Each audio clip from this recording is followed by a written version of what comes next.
Where Jesus was, and saw him, she fell down at his feet, saying unto him, Lord, if thou hadst been here, my brother had not died. When Jesus therefore saw her weeping, and the Jews also weeping which came with her, he groaned in the spirit, and was troubled, and said, Where have ye laid him? They said unto him, Lord, come and see. Jesus wept. Then said the Jews, Behold how he loved him. And some of them said, Could not this man, which opened the eyes of the blind, have caused that even this man should not have died?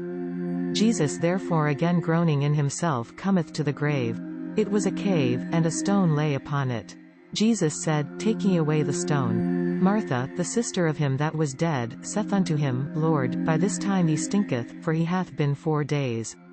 Jesus saith unto her, Said I not unto thee, that, if thou wouldest believe, thou shouldest see the glory of God? Then they took away the stone where the dead was laid. And Jesus lifted up eyes, and said, Father, I thank thee that thou hast heard me. And I knew that thou hearest me always, but because of the people which stand by I said, that they may believe that thou hast sent me. And when he thus had spoken, he cried with a loud voice, Lazarus, come forth. And he that was dead came forth, bound hand and foot with graveclothes, and his face was bound about with a napkin.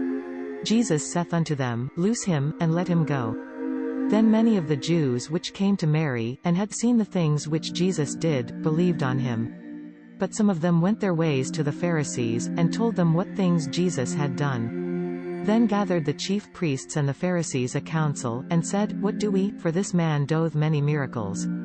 If we let him thus alone, all will believe on him, and the Romans shall come and take away both our place and nation.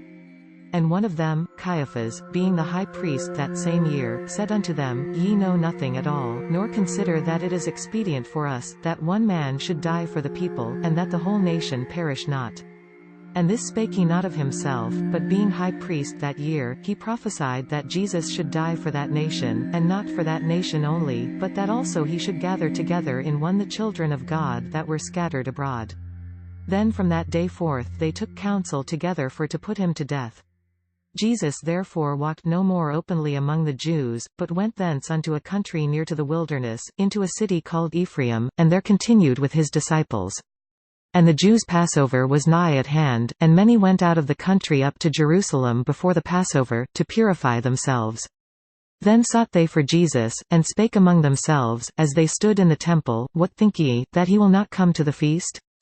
Now both the chief priests and the Pharisees had given a commandment, that, if any man knew where he were, he should show, that they might take him. This content was provided by angelotricarico.com. Subscribe to the channel for more stories.